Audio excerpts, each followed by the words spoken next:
Quality and quantity हर एक चीज में होती हैं। क्वांटिटी का मतलब होता है अमाउंट ऑफ ए मटेरियल, यानी कि कितने अमाउंट में मटेरियल है उसको कहते हैं क्वांटिटी, यानी कि इसकी तादाद कितनी है। और क्वालिटी का मतलब होता है इस अमाउंट में कुछ कुछ चीजें ऐसी हैं जो कि वैल्यूएबल है, जो कि वर्थ फॉर मनी है, या फिर जिनका वैल्यू ज्यादा है, जिनका इफेक्ट ज्यादा है, उनको कहते हैं क्वालिटी। वैसे ही रेडियोलॉजी में एक्सरेज होते हैं जिनमें कुछ क्वालिटीज होते हैं और कुछ क्वांटिटीज भी होते हैं। My name is Anees Qureshi, आप देख रहे हैं मेरा यूट्यूब चैनल। अगर आप चैनल पे नए हैं तो सब्सक्राइब करना मत भूलना।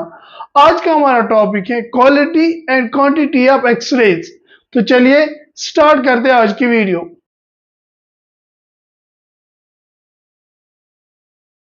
पहले हम क्वांटिटी पढ़ते हैं। क्वांटिटी का मतलब होता है number of photons of a primary x ray beam, यानी कि प्राइमरी एक्सरे बीम में कितने नंबर ऑफ फोटॉन्स हैं उसको कहते हैं क्वांटिटी। इसको मेजर किया जाता है बाय द एमएएस, यानी कि मिली एम्पियर सेकंड। इसका मतलब होता है जब टारगेट से एक्सरेज निकलते हैं उनकी कितनी तादाद होती है, कितनी क्वांटिटी होती है, उसको कहते हैं इंटेंसिटी, और उसी को कहते हैं क्वांटिटी, और उसी को कहते हैं number of photons of a primary x ray beam. और इसको डिफाइन कैसे किया जाता है, एमएएस यानी कि मिली एम्पियर सेकंड्स में इनको डिफाइन किया जाता है, यानी कि मेजर किया जाता है। इसको ऐसे भी डिफाइन किया जाता है rate of flow of energy of a particular area, rate of flow of energy of a particular area perpendicular to the beam, यानी कितना rate of flow of energy है पर्टिकुलर एरिया का जो कि परपेंडिकुलर है टू द बीम, उसको क्या कहते हैं, क्वांटिटी उसको कहते हैं, इंटेंसिटी भी उसको कहते हैं। और इसको मेजर किया जाता है एमएएस यानी कि मिली एम्पियर सेकंड्स पे इसको मेजर किया जाता है क्वांटिटी को। कुछ चीजें इफेक्ट करती है बीम क्वांटिटी पे, उनको कहते हैं फैक्टर्स इन्फ्लुएंसिंग बीम क्वांटिटी, यानी कि वो फैक्टर जो कि इन्फ्लुएंस करते हैं बीम क्वांटिटी को। इनमें सबसे पहले आता है ट्यूब वोल्टेज, जिसको केवी भी कहते हैं। इसको डिफाइन किया जाता है beam quantity is proportional to the square of tube potential, यानी कि जितनी बीम क्वांटिटी होगी वो प्रोपोर्शनल होगी double to the tube potential. Double to the tube potential क्या होगा, प्रोपोर्शनल बीम क्वांटिटी। दूसरा होता है जनरेटर टाइप, यानी कि किस टाइप का जनरेटर है, ये भी इफेक्ट करता है बीम क्वांटिटी पे। अगर हम रिपल को रिड्यूस करें तो बीम क्वांटिटी क्या है, वो इंक्रीज हो जाएगी। ऐसी है बीम फिल्ट्रेशन, आपको पता है कि फिल्टर्स यूज किए जाते हैं, जितना ज्यादा बीम फिल्ट्रेशन होगा उतनी ज्यादा क्वांटिटी क्या होगी, कम हो जाएगी। इसके बाद आता है करंट यानी कि एमए, और एक्सपोजर टाइम यानी कि सेकंड्स। इन दोनों को डायरेक्टली प्रोपोर्शनल होता है, जितनी ज्यादा करंट होगी उतनी ज्यादा बीम क्वांटिटी होगी, जितना ज्यादा एक्सपोजर टाइम होगा उतना ज्यादा बीम क्वांटिटी भी होगी। और लास्ट में आता है एनोड मटेरियल, इसको भी डायरेक्टली प्रोपोर्शनल होता है, जितना हाई एटॉमिक नंबर होगा उतना जो बीम क्वांटिटी है वो भी ज्यादा होगी।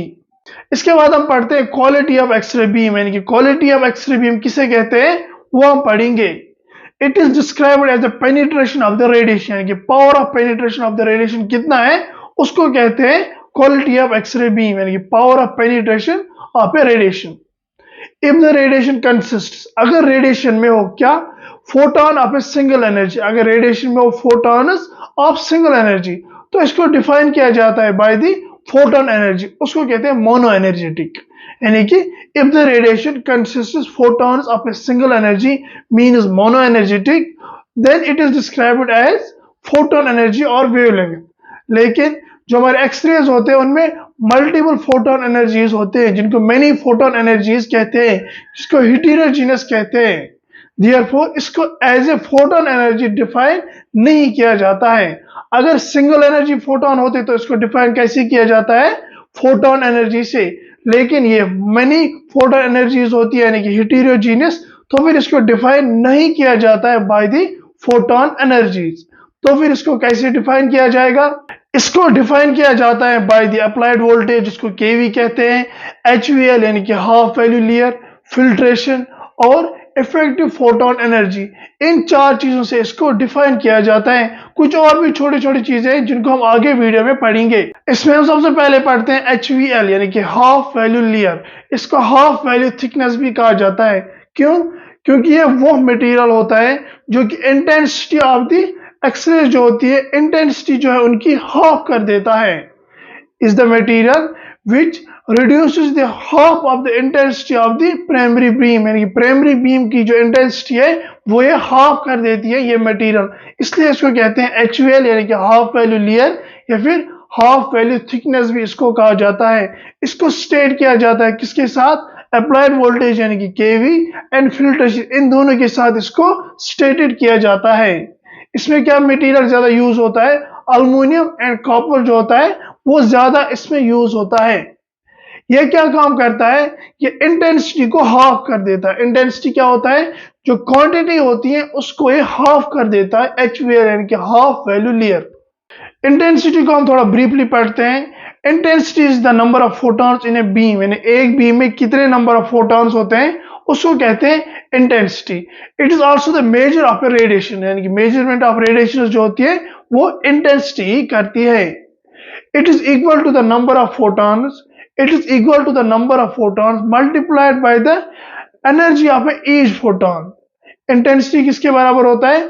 Number of photons multiplied by the energy of each photon in a beam, उसको कहते हैं इंटेंसिटी। और इसको मेजर कैसे किया जाता है? रंजन पर मिनट से इसको मेजर किया जाता है, इसको कहते हैं इंटेंसिटी। अब हम वो फैक्टर्स पढ़ेंगे जो कि इफेक्ट करते हैं quality and intensity of the x-ray beam को, जिनमें सबसे पहले आता है अप्लाइड वोल्टेज, जिसको केवीपीबी कहते हैं। जितना ज्यादा अप्लाइड वोल्टेज होगा उतने ज्यादा एक्सरे बीम निकलेंगे, उतने ज्यादा फोटॉन्स निकलेंगे। इसका मतलब होता है जो अप्लाइड वोल्टेज है वो इफेक्ट करता है क्वालिटी को भी और क्वांटिटी को भी, यानी कि जितनी ज्यादा अप्लाइड वोल्टेज देंगे हम उतने ज्यादा फोटॉन्स निकलेंगे, कुछ कम एनर्जी निकलेंगे, कुछ हाई एनर्जी निकलेंगे, यानी कि क्वालिटी भी इफेक्ट होगी और क्वांटिटी भी इफेक्ट होगी। ये फोटॉन्स कैसे निकलेंगे ये डिपेंड करता है कि नंबर ऑफ इलेक्ट्रॉन, जो हमने इलेक्ट्रॉन्स दे दिए from the cathode to anode, कितने हमने बम्बार्ड किए हैं, उसी हिसाब से क्वालिटी और क्वांटिटी दोनों निकलते हैं। ये डिपेंड करता है अप्लाइड वोल्टेज पे। इसका मतलब ये होता है जो एफिशिएंसी ऑफ द रेडिएशन यानी कि एफिशिएंसी ऑफ द एक्सरे जो है वो डिपेंड किससे करती है? अप्लाइड वोल्टेज पे डिपेंड करती है, यानी कितना अप्लाइड वोल्टेज हमने दिया, किस हिसाब से दिया, और उसी हिसाब से फोटॉन्स भी निकलेंगे, उसी हिसाब से low energy and high energy x-rays भी निकलेंगे। ये डिपेंड करता है किस पे? अप्लाइड वोल्टेज पे। अगर हम ट्यूब करंट की बात करें यानी कि एमए, ये इफेक्ट नहीं करता है किस पे? डिस्ट्रीब्यूशन ऑफ फोटॉन्स पे इफेक्ट नहीं करता है, लेकिन इंटेंसिटी पे इफेक्ट करता है। कौन? एमए यानी कि ट्यूब करंट। ट्यूब करंट में क्या होता है? ये डिपेंड होती है, इसकी जो एक्सरेज होती है वो डिपेंड होती है। The x-rays are dependent on the number of electrons strikes to the target, कितने नंबर ऑफ इलेक्ट्रॉन स्ट्राइक किए हैं टारगेट से, उसी से फिर कितने नंबर ऑफ एक्सरेज निकलते हैं। ये ट्यूब करंट पे डिपेंड करता है। आपको ये बात याद रखनी है, जो ट्यूब करंट है वो ओनली इंटेंसिटी पे इफेक्ट करती है, क्वालिटी पे वो इफेक्ट नहीं करती है। जितनी ज्यादा ट्यूब करंट होगी उतनी ज्यादा क्वांटिटी ऑफ एक्सरेज होगी, यानी कि डायरेक्टली प्रोपोर्शनल किस पे है? क्वांटिटी ऑफ एक्सरेज पे। इंटेंसिटी पे प्रोपोर्शनल है, लेकिन ये क्वालिटी पे इफेक्ट नहीं करता है। कौन? Tube current. अप्लाइड वोल्टेज और ट्यूब करंट को मेंटेन करने के लिए हमें क्या करना चाहिए? अप्लाइड वोल्टेज ज्यादा देना चाहिए और ट्यूब करंट कम देनी चाहिए, जिसकी वजह से quality of the x-rays beam जो है वो बनी रहेगी। इसके बाद हम आते हैं फिल्ट्रेशन पे। फिल्ट्रेशन वो शीट ऑफ मटेरियल्स होते हैं जो कि ओनली अलाउ करते हैं उन एक्सरेज को जिनका पेनिट्रेशन पावर हाई हो, जिनकी एनर्जी भी हाई हो, और वो एक्सरेज जिनकी एनर्जी कम हो उनको ये एब्जॉर्ब करते हैं, उनको ये अलाउ नहीं करते हैं। इसका ये फायदा होता है जो पेशेंट होता है उस पर ज्यादा एक्सपोजर नहीं लगता है और क्वांटिटी कम हो जाती है और क्वालिटी जो एक्सरेज की है वो इंक्रीज हो जाती है।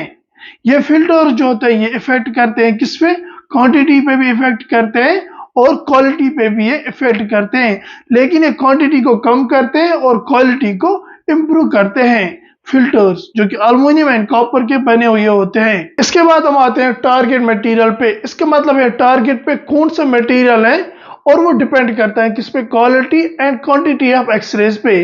जितना ज्यादा एटॉमिक नंबर होगा, यानी कि जितने ज्यादा एटॉमिक नंबर का टारगेट बना हुआ होगा, फॉर एग्जांपल टंगस्टन, उसमें उतनी ही ज्यादा पावर के जो एक्सरेज है उनकी पेनिट्रेशन जो है वो ज़्यादा होगी। जो जनरेट हो जाएंगे एक्सरे फ्रॉम द टंगस्टन, उनकी जो पेनिट्रेशन पावर होगी वो ज़्यादा होगी। किनसे? अगर मोलिब्डेनम होगा और रोडियम होगा, उनके भी अपने अपने फायदे हैं, वो भी अपनी अपनी जगह यूज होते हैं। लेकिन जितना ज्यादा टारगेट मटेरियल यानी कि एटॉमिक नंबर जितना ज्यादा होगा, उतने ज्यादा पेनिट्रेटिंग पावर वाले एक्सरेज वहां से जनरेट हो जाएंगी। ऐसे ये डिपेंड करता है टारगेट मटेरियल पे, ये क्वालिटी पे भी डिपेंड करता है और क्वांटिटी पे भी डिपेंड करता है। और टारगेट मटेरियल इसलिए हाई एटॉमिक नंबर का बना हुआ होना चाहिए क्योंकि हम एक्सरेज जो देते हैं फ्रॉम द कैथोड, उनकी जो एनर्जी होती है वो बहुत ही हाई होती है। इसलिए टारगेट पे जो मटेरियल होगा उसका एटॉमिक नंबर बहुत ही हाई होना चाहिए, जिसका मेल्टिंग पॉइंट भी बहुत ही हाई होना चाहिए। बाद आता है एक्सपोजर टाइम एंड डिस्टेंस। ये दोनों पे एक साथ डिपेंड करता है। जितना ज्यादा एक्सपोजर टाइम होगा उतनी ज्यादा क्वालिटी कम होगी, क्वांटिटी ज्यादा होगी। और जितना ज्यादा डिस्टेंस भी होगा उतनी ज्यादा क्वालिटी कम होगी और क्वांटिटी ज्यादा होगी। इसलिए जो एक्सपोजर टाइम है और डिस्टेंस है दोनों पे इफेक्ट करता है। और सबसे लास्ट पे आता है एनोड एंगल, यानी कि जितना एनोड एंगल करेक्ट होगा, एनोड का एंगल जितना करेक्टली मेंटेन किया जाता है, उतनी ज्यादा क्वालिटी ऑफ एक्सरेज आएगी, क्वालिटी ऑफ इमेज आएगी, उतनी ज्यादा अच्छी शार्प इमेज आएगी जितना हम मेंटेन करें एनोड एंगल को। तो यहां तक हमें यह बात समझ आई, जो quality and quantity of x-rays है वो इन सारे फैक्टर्स पे डिपेंड करती हैं। फिर चाहे वो अप्लाइड वोल्टेज हो जिसको केवीपी कहते हैं, एमईएस हो, ट्यूब करंट हो, फिल्ट्रेशन हो, एक्सपोजर टाइम हो, डिस्टेंस हो, टारगेट मटेरियल हो या फिर एनोड एंगल हो, इन सारी चीजों पे डिपेंड करती हैं। आपको ये वीडियो कैसी लगी नीचे कमेंट सेक्शन में जरूर बता देना। और अगर आपको मेरा काम अच्छा लगता है तो मेरे चैनल को सब्सक्राइब करें, शेयर करें, लाइक करें, मुझे फेसबुक, इंस्टाग्राम और ट्विटर पे फॉलो करें। और अगर आपका कोई भी क्वेश्चन है मेरे किसी भी वीडियो के रिलेटेड तो मेरे इंस्टाग्राम पे मुझे डीएम कीजिए, मैं कोशिश करूंगा आपके हर सवाल के जवाब देने की। और हमारा इंस्टाग्राम पेज भी है जिसका नाम है रेडियो डायग्नोसिस, जिसको 25 के फॉलोअर्स हुए हैं रिसेंटली, उसको भी आप फॉलो कर सकते हो फॉर डेली रेडियोलॉजी केसेस। तो मिलते हैं नेक्स्ट वीडियो में, तब तक के लिए खुदा हाफिज।